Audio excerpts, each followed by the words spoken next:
प्यारे विद्यार्थियों, काफ़ी दिनों के बाद, लगभग 2-3 दिनों के बाद मैं क्लास वापस ले रहा हूँ। जैसा कि आपको सूचना मिली थी कि थोड़ी सिर में चोट आने की वजह से स्टिच आ गई थी और इस वजह से मैं थोड़ा डिस्टर्ब था और इस वजह से आपकी क्लास ले नहीं पाया। तो इसके लिए मैं आप लोगों से पहले ही सॉरी फील कर देता हूँ स्वास्थ्य की गड़बड़ी के कारण से।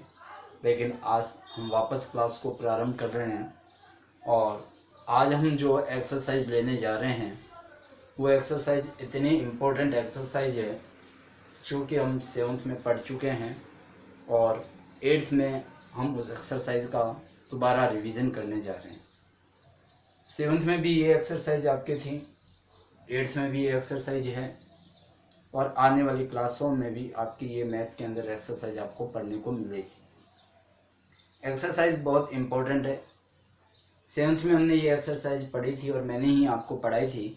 एक्सरसाइज का नाम था समीकरण। इसको इंग्लिश में हम कहते हैं इक्वेशन। इक्वेशन यानी समीकरण। पहले हमें इस समीकरण के चैप्टर को समझने से पहले यह समझना है कि यह समीकरण होती क्या चीज़ है। समीकरण एक वह चीज़ है, समीकरण एक तराजू या तुला के समान होती है। एक ऐसी तुला या एक ऐसा तराजू जिनके अंदर दो पक्ष होते हैं और दोनों पक्ष में जब तक माल बराबर नहीं आता, वह माल समान नहीं होता, तब तक वह समीकरण तुल्य समीकरण नहीं कहलाती है। जिस तरह से हम बाजार से कोई भी सामान लाते हैं तो कांटे पर या तुला पर जब तक दुकानदार एक पलड़े में बाट रखता है और दूसरे पलड़े में जब वह सामान रखता है, सामान वह तब तक रखता रहता है जब तक दोनों हिस्से उसके बराबर नहीं हो जाते, तराजू बराबर नहीं हो जाता। ठीक यही बात इस समीकरण के लिए भी है, क्योंकि समीकरण का अर्थ है दो समान पक्ष का होना। समीकरण का मतलब यही है कि एक तुला के दो ऐसे पलड़े, एक तराजू के दो ऐसे हिस्से जिनका यदि वजन बराबर हो तो वह समीकरण संतुलित समीकरण कहलाती है। आज हम समीकरण को प्रारंभ करने से पहले, चैप्टर को प्रारंभ करने से पहले कुछ रूल्स आपको उस समीकरण के मैं आपको समझाना चाहूँगा। वैसे ये नियम मैंने आपको 7th क्लास में भी भली भांति समझाए थे, फिर भी यदि अपन ने कोई तरह की वहाँ कमी रखी है तो आज हम इसकी पुनरावृत्ति कर लेते हैं कि समीकरण क्या चीज़ है। मुख्य मुख्य बातें मैं आपको दोबारा रिवीजन करवा दे रहा हूँ कि समीकरण क्या है। ये थ्योरी है, ये समीकरण के मुख्य बिंदु है। इस बिंदु को आप जरूर से अपनी कॉपी में नोट करेंगे कि समीकरण के मुख्य बिंदु कौन से हैं। पहले मैंने आपको यहाँ बोर्ड पे लिखा है एक्सरसाइज नंबर 2, एक चर वाले समीकरण। 7th क्लास में ये एक्सरसाइज नंबर 14 थी, आपको वापस रिवाइज करा रहा हूँ, याद दिला रहा हूँ। और 8th क्लास के अंदर ये एक्सरसाइज नंबर 2 है। 8th में भी पहले ये एक्सरसाइज थी, एक्सरसाइज पहले दूसरे नंबर पे थी, आप इसको दूसरे नंबर पे ले गए, यानी चैप्टर का जो है पोर्शन चेंज कर दिया गया, एक्सरसाइज 2 डाल दी गई है। देखिए समीकरण क्या है, मैंने हेडिंग डाली है एक चर वाले रेखिक समीकरण।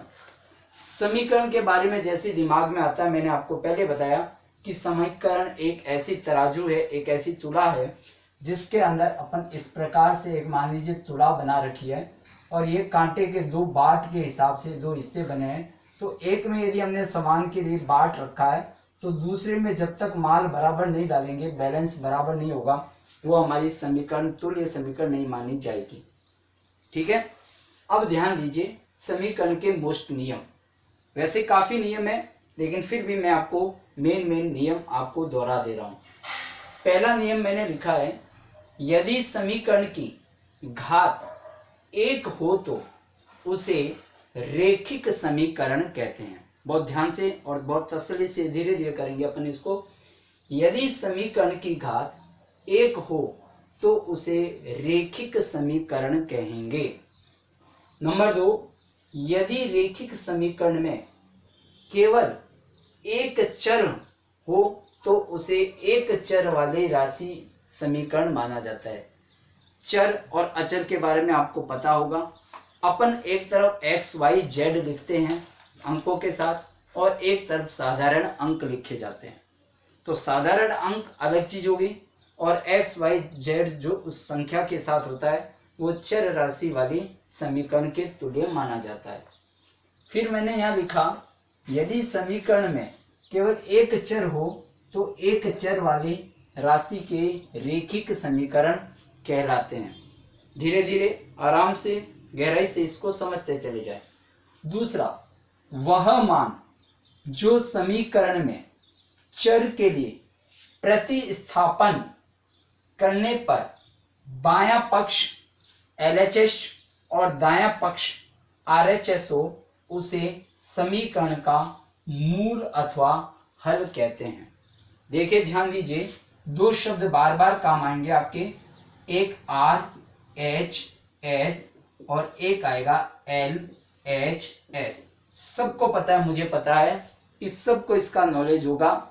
एक दो विद्यार्थी यदि छोड़ दिया जाए तो मुझे पता नहीं, अन्यथा सबको इसकी डिटेल मालूम है।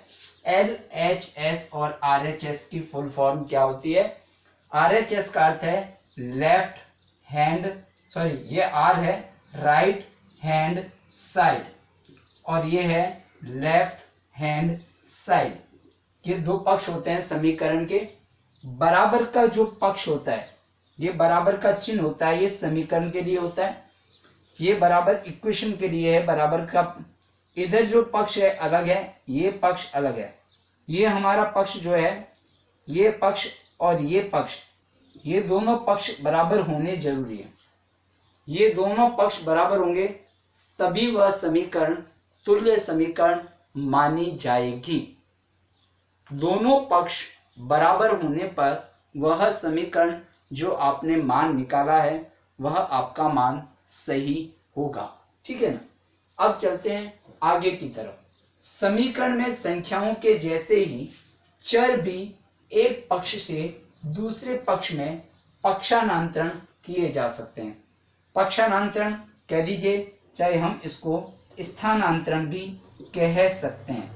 ट्रांसफॉर्मेशन, एक पक्ष से दूसरे पक्ष में बदलना या बदलना, उसको एक पक्ष से दूसरे पक्ष में ले जाना, ये उसका पक्षांतरण कहलाता है। हम उसको स्थानांतरण भी कह सकते हैं, लेकिन ज़्यादातर हम पक्षांतरण शब्द ही काम में लेते हैं। स्थानांतरण भी गलत नहीं है। ठीक है, नेक्स्ट हम बात करते हैं समीकरण में दो पक्ष होते हैं। ये इंपॉर्टेंट लाइन है, यहाँ ध्यान देंगे। समीकरण में दो पक्ष होते हैं, मैंने वैसे भी पहले ही कहा। एक पक्ष आपका प्रथम पक्ष बाईं ओर होता है जिसे वाम पक्ष या LHS कहते हैं। ये इस साइड वाला पक्ष, ये हमारा वाम पक्ष LHS कहलाता है। और ये पक्ष जो दूसरा होता है दाईं ओर का, वो दक्षिणी पक्ष जिसको हम RHS कहते हैं। लेफ्ट हैंड साइड और राइट हैंड साइड, ये दो पक्ष होते हैं समीकरण में, ध्यान रखिएगा।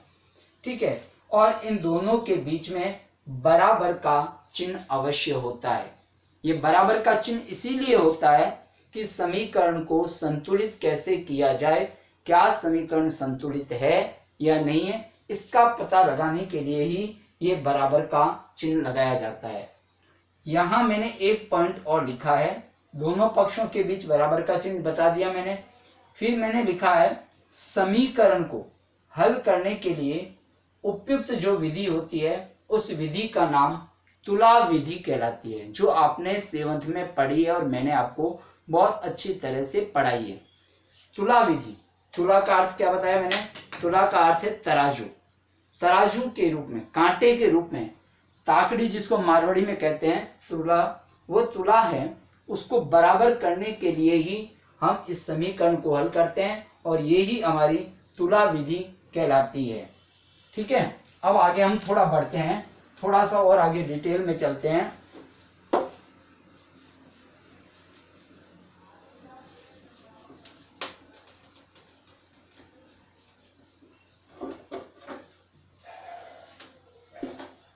देखिए, समीकरण के अंदर छोटी सी एक बात और आपको समझा दे रहा हूं। जैसे मान लीजिए एग्जाम्पल के रूप में, एक बात तो हमेशा ध्यान रखना आपको, समीकरण के अंदर हमें एक्स वाई जेड का कोई भी मान निकालना भी आ सकता है कि किस प्रकार हमारे को कोई व्यंजक दिया है उसका मान हम कैसे निकालेंगे। दूसरा, समीकरण के अंदर जो इम्पोर्टेंट चीज है वो समीकरण के अंदर प्रश्नावली में ये सवाल प्राय आता है कि आपको प्रूव करना होता है, सिद्ध करो कि LHS,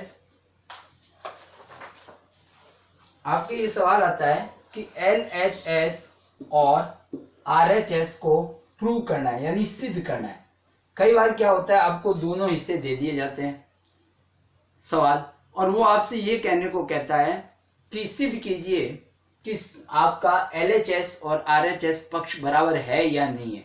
उस समय आपको क्या करना होता है, LHS RHS दोनों साइड दिए होते हैं, पहले LHS को हल किया जाता है, फिर RHS को हल किया जाता है, और फिर ये देखा जाता है कि यदि दोनों साइड बराबर है तब आपका मान बराबर है, आपका समीकरण सही है। LHS और RHS के मान की बात आती है तो वो आपको बहुत इंपॉर्टेंट चीज होती है, उसको आपको ध्यान रखना होता है। आपके लिए सबसे इंपॉर्टेंट चीज यही है कि आपको पहले तो ये ध्यान रखना है कि समीकरण में केवल एक चर वाले व्यंजक का ही प्रयोग किया जाता है। ऐसे समीकरण जिनमें एक चर वाले समीकरण का प्रयोग किया जाता है उसे एक चर वाले रेखिक समीकरण कहलाते हैं। ये सबसे इंपॉर्टेंट लाइन जो मैंने आपको पहले लिखा दी है कि एक चर वाले रेखिक समीकरण ही क्या चीज होती है। ठीक है, अब आपको एक चीज और बता देता हूं। जैसे मान लीजिए ये 2x प्लस 3 बराबर, एक छोटा सा एग्जांपल ले रहा हूं मैं आज, 2x प्लस 3 बराबर मान लीजिए जैसे 5 है। ठीक है, अब आपको कहा गया इस समीकरण को हल कीजिए, समीकरण को हल कीजिए। एक्सरसाइज नहीं ले रहा हूं मैं, एग्जांपल ले रहा हूं। अब इसको आपको पहले सिद्ध करने के, इसको हल करने का क्या तरीका है। सबसे पहले देखिए, ये आपका एक पक्ष कहलाएगा, ये आपका सेकंड पक्ष कहलाएगा, ये पक्ष और ये पक्ष दो पक्ष हो गए। अब ऐसे पक्ष के लिए आप इस इक्वेशन को, समीकरण को बोर्ड के अंदर जब आए तो दोबारा उतारना है। 2x प्लस 3 बराबर 5। अब हम क्या करेंगे, सबसे पहले तुरंत हम यही काम करेंगे, यहां पर हम लिखेंगे पक्षांतरण। सवाल को करने का तरीका ध्यान दीजिएगा, ये मैंने लिखा पक्षांतरण। जैसे आप पक्षांतरण लिखोगे, फर्स्ट ऑफ ऑल आप सबसे पहले आप बराबर का चिन्ह लगा दो। ये इसलिए लगा दो कि आपका सवाल गलत नहीं हो। अब काम क्या करना है, व्यंजक की जितनी भी संख्या है, व्यंजक की जितनी भी संख्या है कहीं पर भी है, चाहे वो बराबर के इस साइड में है चाहे बराबर के उस साइड में है, आपको एक ही ध्यान रखना है कि बराबर के पहले की साइड, अपने को बराबर के पहले की साइड सारी व्यंजक की संख्या आनी चाहिए। यदि कोई संख्या उधर है और यदि हम उधर से इस संख्या को इधर ट्रांसफर कर रहे हैं तो उसका साइन यानी चिन्ह परिवर्तन करना जरूरी है। यदि प्लस है तो माइनस बन जाएगा और माइनस है तो उसको प्लस बना देंगे। और यदि इधर से कोई साधारण संख्या बिना व्यंजक की संख्या है और उसको यदि हमें ट्रांसफर करना है तो उसके लिए भी सेम वही रूल है। यदि इधर प्लस है उधर जाते वो माइनस हो जाएगी, यदि इधर माइनस की संख्या है तो उधर जाते वो प्लस की बन जाएगी। ऐसे देखिए सवाल, जैसे ये 2x प्लस 3 बराबर 5 है, मैं यहाँ इससे अपना कार्य स्टार्ट करूंगा। 2x अपनी जगह पर है, ये 2x अपनी जगह पर है। अब ये प्लस का 3 है, इस प्लस के 3 को हम उधर ट्रांसफर करेंगे क्योंकि ये साधारण अंक की संख्या है, व्यंजक नहीं है। प्लस 3 को उधर ले जाते ही ये यहाँ पर बनेगी माइनस की 3। ठीक है, समझ में आ रहा है सबको अच्छी तरह। अब ये बराबर का चिन्ह पहले से आया हुआ है। अब 5 ये अपनी जगह पर है, अपनी जगह पर है, उसका कोई साइन चेंज नहीं करना, ये प्लस का 5 रह गया। 2x अपनी जगह पर है बराबर 5 प्लस का ज्यादा है, 3 माइनस का है कम है, 5 में से 3 को घटा देंगे, ये हमारे पास आ गया 2। अब हमें व्यंजक का मान निकालना है व्यंजक का मान निकालें यानी x का मान निकालें।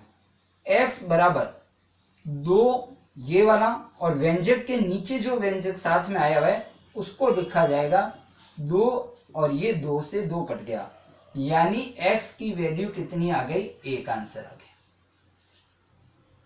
x का मान 1 आ गया। एक और सबसे बड़ी बात आपको मैं बता दे रहा हूं कि इस सवालों में ज्यादातर ये भी पूछा जाता है कि समीकरण को हल करके और अपने उत्तर की जांच भी कीजिए। यदि क्वेश्चन में ऐसा लिखा हुआ आए तो आपको क्वेश्चन के उत्तर की जांच भी करनी है। नहीं लिखा है तो आपको प्रूव नहीं करना है, जांच नहीं करनी है। लेकिन यदि ऐसा लिखा हुआ आ जाता है तो आपको इसकी जांच भी करनी है। देखिए, मैं इसी क्वेश्चन को एक बार दोबारा कर रहा हूं और जांच सहित बता रहा हूं, थोड़ा ध्यान दीजिए, ठीक है। हमारा क्वेश्चन था 2x + 3 = 5। इसको इजिकल टू कहते हैं। मैंने कहा इसको पहले उतारते हैं। 2x + 3 = 5। अब हम इसका पक्षांतरण करेंगे, ठीक है। बराबर का चिन्ह लगाया मैंने। 2x प्लस का 3 उधर चला गया, माइनस का, ये प्लस का 5 आ गया। 2x हो गया, 5 में से 3 चले गए, 2, x बराबर 2/2 हो गया। 2 से 2 कट गया, x की वैल्यू 1 आ गई। ये तो फर्स्ट आंसर आ गया, ठीक है। अब हम करेंगे इसकी जांच करेंगे। तो जांच में आपको 2 नियम बता दे रहा हूं मैं। जांच का एक नियम तो यह है कि आप अपने फर्स्ट जो समीकरण है उस समीकरण को आप उतार लीजिए। यदि आपको वो समीकरण बड़ी लगे, कैलकुलेशन आपको बड़ा लगे, तो आपकी जो भी इच्छा है, जो आपकी सबसे छोटी समीकरण है उस समीकरण को आप उतार लीजिए। सबसे छोटी जो आपको लगती हो वो समीकरण। जैसे मुझे अभी सबसे छोटी समीकरण ये नजर आ रही है। इस समीकरण को मैंने उतारा 2x = 2, ठीक है। अब मैं क्या करूंगा, यहां मैं लिखूंगा x का मान 1 रखने पर, क्योंकि x का मान मेरा 1 आया, x का मान 1 रखने पर, ठीक है ना। अब मैं 2 की जगह 2, x का मान 1 है तो x का मान 1 रखा, यहां पर 2 का 2 रखा, 2 एकम 2, 2 एकम 2, दोनों पक्ष बराबर है, अतः x बराबर 2, ये मेरा आंसर आ गया। x बराबर 2, ये मेरा आंसर आ गया। तो इस प्रकार समीकरण को हल करने के बाद समीकरण के आंसर को चेक करने के लिए उसकी जांच करने का भी तरीका है। और कई बार एग्जाम में ये पूछा जाता है, ये आपको जो मैं बता रहा हूं ये बोर्ड में पूछा जाता है कि आप समीकरण को हल करते हुए अपने उत्तर की पुष्टि कीजिए या जांच कीजिए। तो आपको ये करना जरूरी होगा, तभी आपको इसके मार्क्स मिलेंगे। बहुत अच्छा टॉपिक है, लंबा टॉपिक भी है और काफी महत्वपूर्ण टॉपिक है। ये हमने 7th में किया था एक्सरसाइज 14 के रूप में। मैं आपको फिर डिटेल में याद दिला दे रहा हूं।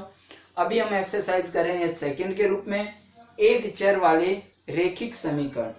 एक चर वाले रेखिक समीकरण का मतलब है आपको इन समीकरण के अंदर जो भी x, y, z व्यंजक आपको दिए होंगे उन x, y, z समीकरण के व्यंजकों का मान निकालना होगा, उसको बराबर करना होगा। और बराबर करने के लिए मैंने आपको बताया 2 पक्ष होंगे, दोनों पक्ष के बीच में बराबर का चिन्ह होता है। आपको एक तरफ व्यंजक की संख्या लानी होती है, एक तरफ साधारण संख्या लानी होती है। बस मुख्य बात यही ध्यान रखनी है, जब भी आप पक्षांतरण करोगे, पक्षांतरण करने से पहले आपको इस बात का ध्यान रखना है कि पक्षांतरण करने के साथ साथ आप उसका साइन मीन्स चिन्ह परिवर्तन करना है। प्लस है तो माइनस, माइनस है तो प्लस। और एक बात बता दूं, इसमें प्लस और माइनस का ही ज्यादा हिसाब रहेगा। इससे आगे जब हम बढ़ेंगे बड़े सवाल के रूप में, भाषा के रूप में, फिर हम उसकी और आगे डिटेल पढ़ेंगे कि कैसे हैं। काफी समय के बाद, चूंकि 2-3 दिन में क्लास ले नहीं पाया, इसलिए थोड़ा हमारा डिस्टर्बेंस हो गया। कोई दिक्कत वाली बात नहीं है, अब आपकी क्लास लगातार लेने की जो है कोशिश रहेगी मेरी। और इस वजह से आपको जो इतना ब्रेक मिला, तो उस ब्रेक में शायद आपने पिछले सवालों को भी दोहराया होगा, कारण सिर पे चोट लग गई थी, स्टिच आ गई थी, इसलिए मैं थोड़ा मेंटली रूप से प्रिपेयर नहीं हो पाया था। उसकी सूचना भी आपको दे दी गई थी सर के द्वारा। लेकिन अब प्रयास यही रहेगा कि आपको कंटिन्यूस में आपको एक्सरसाइज कराते हुए आगे बढ़ूं और ऑनलाइन जो क्लासेज आपके लिए लगाई जा रही है आप उसका बेनिफिट उठाएं।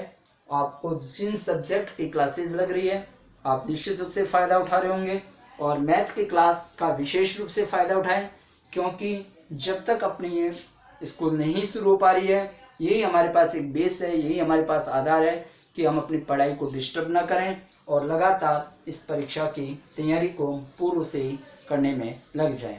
तो आज हम साधारण सी चीज़ केवल समझ पा रहे हैं कि समीकरण क्या चीज़ है, समीकरण का क्या पैटर्न होता है और समीकरण की एक छोटी सी आपकी डिटेल जो होनी चाहिए समरी के रूप में वो मैंने आपको बताई कि समीकरण क्या चीज़ है और समीकरण में किस तरह इसको हल किया जाता है। कल हम एक्सरसाइज थोड़ा आगे बढ़ाएंगे, आप इसको जनरल देखना और जिनके पास पुरानी बुक्स पढ़ी है 7th की वो विद्यार्थी 7th की बुक्स देखना कि समीकरण के क्या रूल्स थे, समीकरण के क्या नियम थे, सर ने क्या नियम पढ़ाए, कॉपी में क्या लिखा है, वही नियम वापस आएंगे। भाषा के सवाल भी आएंगे, हम उसको और डिटेल में करेंगे। वहाँ केवल 2 ही एक्सरसाइज थी, यहाँ एक्सरसाइज काफ़ी डिटेल में है और हम उसको डिटेल में ही करेंगे। समझ में आ गया होगा। आज अपन इतना ही कर रहे हैं। समीकरण की परिभाषा बता दी कि समीकरण में 2 पक्ष होते हैं, बायां पक्ष और दायां पक्ष, बीच में बराबर का चिन्ह। दोनों पक्षों को हम पक्षांतरण कैसे करते हैं, इधर से उधर उधर से इधर यानी ट्रांसफर जब करते हैं पक्षांतरण कहलाता है। और पक्षांतरण में अपन को चिन्ह का विशेष ध्यान रखना है। यदि बराबर के इस साइड से इधर की ओर कोई लाएंगे तो चिन्ह परिवर्तन होगा, इस साइड से यदि इस साइड की ओर लेके जाएंगे तो चिन्ह परिवर्तन होगा। और व्यंजक का मान कैसे निकालते हैं, व्यंजक के साथ जो संख्या होती है वो हमेशा बट्टे के नीचे आएगी और जो संख्या कटती है उसको काट देंगे। काटने के बाद हम उसको जो है जांच भी कर सकते हैं, प्रूव भी कर सकते हैं और ये हमारे जांच हो गए। और समीकरण में जो बड़े सवाल के रूप में आते हैं वो भाषा के सवाल हो सकते हैं और इसके अलावा एक हम LHS और RHS के वाले सवाल भी 7th में हमने कर रखे हैं और वही वापस हम 8th में भी करेंगे। तो आज इतना ही हम कर रहे हैं, दोबारा ध्यान देंगे, इसको अच्छी तरह करेंगे। प्रयास ये रहेगा कंटिन्यू आपकी क्लास रहे, आप उसको ध्यान से समझते रहे। ओके, ठीक।